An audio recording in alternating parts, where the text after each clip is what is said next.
ओम श्री मात्रे नमः। महाभारत में एक प्रसंग आता है। अचानक ही मुझे एक स्मरण हो आया महाभारत के प्रसंग का। समय है अज्ञातवास। जब पांडवों को अज्ञातवास मिला, सभी पांडु पुत्रों ने अपने परिवार की रक्षा के लिए उस कठिन समय को, जो 1 साल का समय उनको मिला था, उसको अच्छे से निकालने के लिए कैसा कैसा जीवन उनको जीना पड़ा। एक निम्न स्तर का जीवन उनको जीना पड़ा। जो महाराजा युधिष्ठिर थे, साक्षात धर्मराज के जो अवतार थे, महाराज युधिष्ठिर को कंक के रूप में विराटनगर के राजा के यहाँ सेवाएं देनी पड़ी। और सेवाएं भी क्या? द्यूत माने जुआ। जिस जुए में वह अपना सब कुछ हार गए थे, उसी जुए की शिक्षा वह विराटनगर के राजा को देने के लिए उपस्थित हुए उनकी सेवा में। और जो बृहणला अर्जुन, जो अर्जुन नायकों का भी नायक था, जिसकी प्रत्यंचा मात्र चढ़ाने पर युद्ध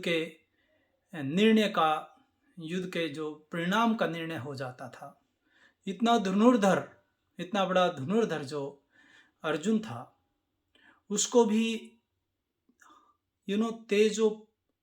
अपने तेज को नीचे करना पड़ा, उसको तेजोहत होना पड़ा। उसको भी अपने को एक नपुंसक के रूप में उसने वश में बिताया। जो महाबली भीम, जिसके बहुत सारे सेवक सेविकाएं, बहुत सारे दास दासियां जो भोजन बनाती थी, आज वे खुद एक रसोइये के रूप में विराटनगर के राजा के यहाँ सेवा दे रहा है। और जो नकुल सहदेव, जिनके पास अनेक घोड़े, जिनके बड़े बड़े अस्तबल जिनके पास थे, जिनके होते थे, वो आज खुद अस्तबल में सेवा दे रहे हैं। एक रानी जो अपने समय की महारानी थी, द्रौपदी, वह आज एक दासी के रूप में सेवा दे रही है। सेरंध्री के रूप में वह उस विराटनगर की महारानी की सेविका के रूप में अपना समय बिता रही है। तो समय बड़ा बलवान है। समय इतना बलवान है कि बड़े बड़ों से क्या क्या करा दे। तो कहने का तात्पर्य, कथा का तात्पर्य क्या है? इससे क्या सीख मिलती है? इससे सीख मिलती है कि यदि हमारे जो आसपास में जो लोग हमारे मातहत हैं, जो हमारे लिए काम कर रहे हैं, जो हमारे प्रियकर में हैं, या आसपास में जहाँ हम जाते हैं, जैसे हम किसी मॉल में गए या किसी रेस्टोरेंट में गए, वहाँ जो लोग काम कर रहे हैं, वो भी अपने को तेजोहत, अपने को जो यद्यपि उनकी हो सकता है किसी की योग्यता बहुत ज़्यादा हो, लेकिन वो भी अपनी योग्यता से कम में गुजारा कर रहे हैं।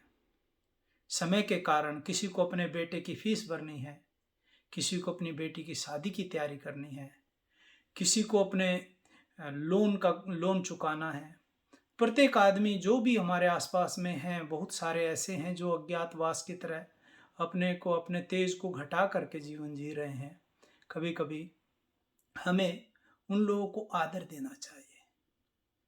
उनको छोटा काम करते देखकर हमें उनको प्रोत्साहित करना चाहिए, उनका उत्साह नहीं घटाना चाहिए। वो भी एक प्रकार के महाराजा युधिष्ठिर की तरह, अर्जुन की तरह, जब उनका समय चेंज होगा,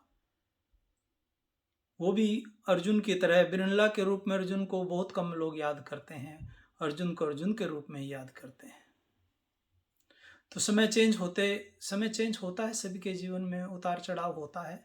चक्रार पंक्तिरिव गच्छति भाग्य पंक्ति।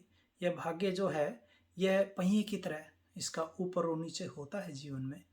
तो हमें हमारे जो संपर्क में लोग आते हैं, वो doesn't matter what they do, वो क्या कर रहे हैं, कोई मतलब नहीं उससे। हमें उनका उत्साहवर्धन करना चाहिए, उन्हें सम्मान देना चाहिए।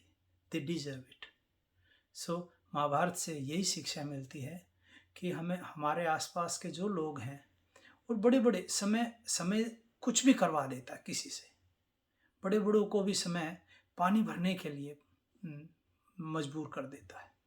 तो समय बलवान है, तो समय की महत्ता को देखते हुए हमें हमारे हमारे अपने समय को भी देखते हुए, कभी कभी ये होता है ना, एक बार किसी ने पूछा कि आपके पास रोल्स रॉय है, ये भी वैसा ही समय बताती है जैसा एक सामान्य घड़ी समय बताती है।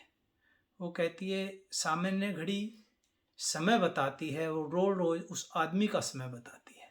तो कहने का तात्पर्य ये है कि हमारे जीवन में अच्छा और नीचा, अच्छा और बुरा दोनों प्रकार का समय आता है, और किसी के जीवन में भी आता है। तो हमें सभी को प्रेम देना चाहिए, सभी को आदर देना चाहिए, और किसी का मान मर्दन नहीं करना चाहिए। इसी संदेश के साथ आज की वीडियो को यहीं संपन्न करता हूँ। ओम श्री मात्रे नमः।